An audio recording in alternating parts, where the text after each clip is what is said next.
জয় হিন্দ জয় ভাৰত স্বাগতম জনাইছোঁ অন্য এক নতুন ভিডিঅ'লৈ। তো বন্ধুবান্ধৱীসকল বিদ্যুৎ বিভাগৰ ফালৰ পৰা নতুনকৈ পদ মুকলি হৈ গৈছে, অফিচিয়েলি নটিফিকেশ্যন আহি গৈছে।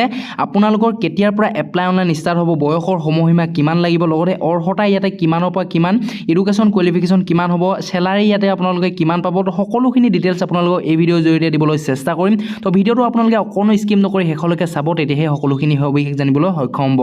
ভিডিঅ'টো ষ্টাৰ্ট কৰাৰ আগতে আপোনালোকক এটা কথা কৈ লওঁ, যদিহে মোৰ চেনেল আপোনালোকে প্ৰথমবাৰৰ বাবে ভিজিট কৰিছে তেনেহ'লে প্লিজ চেনেলটো ছাবস্ক্ৰাইব কৰিব আৰু কাষতে থকা বেল আইকনটো প্ৰেছ কৰি দিব, যাতে এনেধৰণৰ জবছৰ আপডেটসমূহ আপোনালোকে সদায় পাই থাকে। মই আছোঁ বৰ্তমান অফিচিয়েল ৱেবছাইট লিংকত, আৰু ইয়াতে আপোনালোকে দেখিবলৈ পাইছে Apdcl recruitment 2023 apply for 5000 post in Assam Apdcl। তো বন্ধুবান্ধৱীসকল বিদ্যুৎ বিভাগৰ ফালৰ পৰা প্ৰায় 5000কৈ নতুনকৈ পদ মুকলি হৈছে। Apdclৰ ফালৰ পৰা বহুতে এটা ভাল খবৰ আহি গৈছে, বিদ্যুৎ বিভাগত বহুখিনি পদ মুকলি হৈ গৈছে।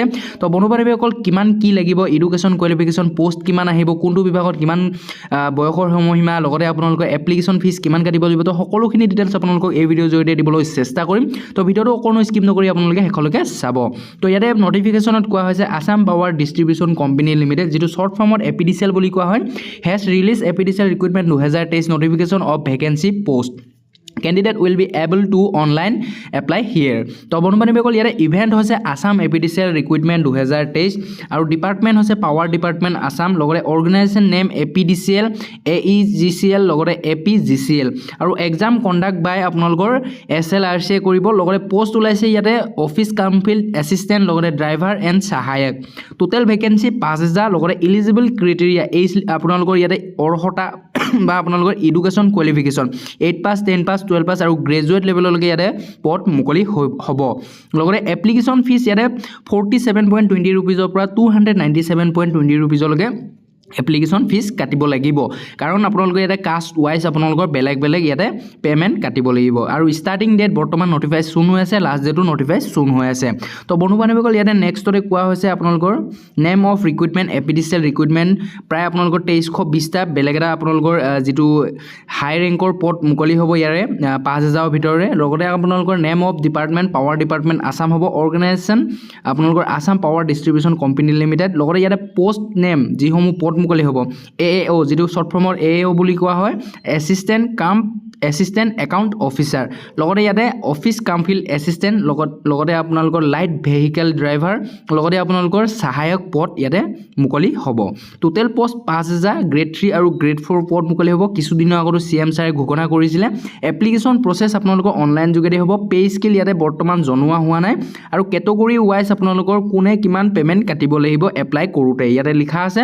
কাষ্ট ৱাইজ আপোনালোকৰ এপ্লিকেশ্যন ফিজ জেনেৰেলসকলে 297.20 ৰুপিজ, OBC SC আৰু ST কেণ্ডিডেটসকলে 197.20 ৰুপিজ। লগতে আপোনালোকৰ BPL যিসমূহ কেণ্ডিডেটৰ আছে সেইসমূহ কেণ্ডিডেটে 47.20 ৰুপিজ ইয়াতে পে'মেণ্ট কাটিব লাগিব। লগতে PWD কেণ্ডিডেটসকলক 47.20 ৰুপিজ ইয়াতে কাটিব লাগিব। তো বন্ধুবান্ধৱীসকল ইয়াতে এজ লিমিট দিয়া হৈছে 21 বছৰ পৰা 38 বছৰ, বহুতে এটা ভাল বয়স আপোনালোকে দিয়া হৈছে, আৰু কিছুমান পদৰ কাৰণে 18 বছৰৰ পৰা আপোনালোকৰ ইয়াতে 38 বছৰলৈকে দিয়া হৈছে। তো বন্ধুবান্ধৱীসকল বহুতে এটা ভাল খবৰ। লগতে কেটেগৰী ৱাইজ আপোনালোকৰ ইয়াতে এজ ৰিলেক্সেশ্যন আছে।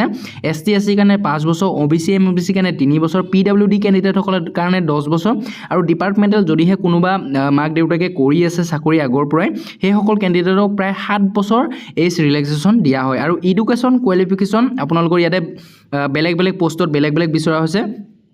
এছিষ্টেণ্ট একাউণ্ট অফিচাৰ, যিটো শ্বৰ্ট ফৰ্মত AAO বুলি কোৱা হয়, ইয়াতে আপোনালোকৰ টোটেল পোষ্ট আপডেট হোৱা নাই। এডুকেশ্যন কোৱালিফিকেশ্যন গ্ৰেজুৱেট লেভেলৰ লাগিব, মিনিমাম 55%ৰ ওপৰত মাৰ্ক লাগিব, আৰু কম্পিউটাৰ আপোনালোকৰ চাৰ্টিফিকেট থাকিব লাগিব মিনিমাম 3 মাহৰ। পে স্কিল হ'ব 16800 টকাৰ পৰা 60500 টকা, গ্ৰেড পে থাকিব আপোনালোকৰ 8700 টকা। অফিচ কাম ফিল্ড এছিষ্টেণ্ট OFA কামিং চুন আপোনালোকৰ পদ হয়। টোটেল পোষ্ট বৰ্তমান আপডেট দিয়া নাই। এডুকেশ্যন কোৱালিফিকেশ্যন HS পাছ লাগিব, হাই ছেকেণ্ডেৰী পাছ আপোনালোকৰ ইয়াতে লাগিব, আৰু কম্পিউটাৰ চাৰ্টিফিকেট লাগিব, 3 মাহৰ ডিপ্ল'মা এখন লাগিব।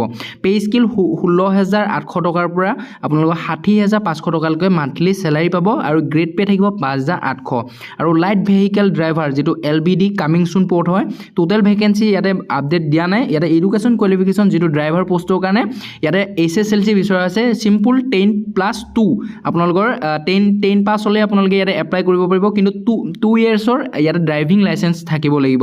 মানে যদি যদিহে আপোনালোকে ড্ৰাইভিং লাইসেন্স আপোনালোকৰ আছে হেতু ড্ৰাইভিং লাইসেন্স প্ৰায় 2 বছৰ ভ্যালিড যাব লাগিব তেতিয়াহে আপোনালোকে ইয়াতে এপ্লাই কৰিব পাৰিব বা ইয়াতে এলিজিবল হ'ব পে স্কিল থাকিব 12400 টকাৰ পৰা আপোনালোকৰ 47400 টকালৈকে মান্থলি স্যালাৰি থাকিব গ্ৰেড পে থাকিব 5500 আৰু সহায়ক পোষ্টৰ কাৰণে ইয়াতে টোটেল পোষ্ট ইয়াতে আপোনালোকৰ আপডেট দিয়া হোৱা নাই ইয়াতে education qualification SSLC pass with ITI ওয়াৰম্যান বা ইলেকট্ৰিশিয়ান বা ফিটাৰত লাগিব আপোনালোকৰ ITI থাকিব লাগিব পে স্কিল ইয়াতে 12400 পৰা 47400 লৈকে মান্থলি স্যালাৰি পাব গ্ৰেড পে থাকিব 5500 তো বন্ধুবান্ধৱীসকল বহুত এটা ভাল অপচন আহি আছে আপোনালোকৰ এই সমূহ পদ প্ৰায় 5000 কৈ নতুন পদ আপোনালোকৰ অতি শীঘ্ৰে এপ্লাই অনলাইন ষ্টাৰ্ট হ'বলৈ হৈ আছে তো বন্ধুবান্ধৱীসকল যদিহে আপোনালোকৰ ভিডিওটো কোনো ভাল হৈছে তেনেহলে প্লিজ এটা লাইক কৰিব লগতে চেনেলটো সাবস্ক্ৰাইব কৰি নাপাহৰিব আৰু নিজৰ বন্ধুবৰ্গৰ সৈতে শ্বেয়াৰ কৰিব যাতে সকলোৱে এই খবৰটো গম পায় যে Apdcl অসম বিদ্যুৎ বিভাগৰ ফালৰ পৰা প্ৰায় আপোনালোকৰ 5000 কৈ নতুন পদ আহিব তো বন্ধুবান্ধৱীসকল আজি কাৰণে ইমানেই জয় হিন্দ জয় ভাৰত জয় অসম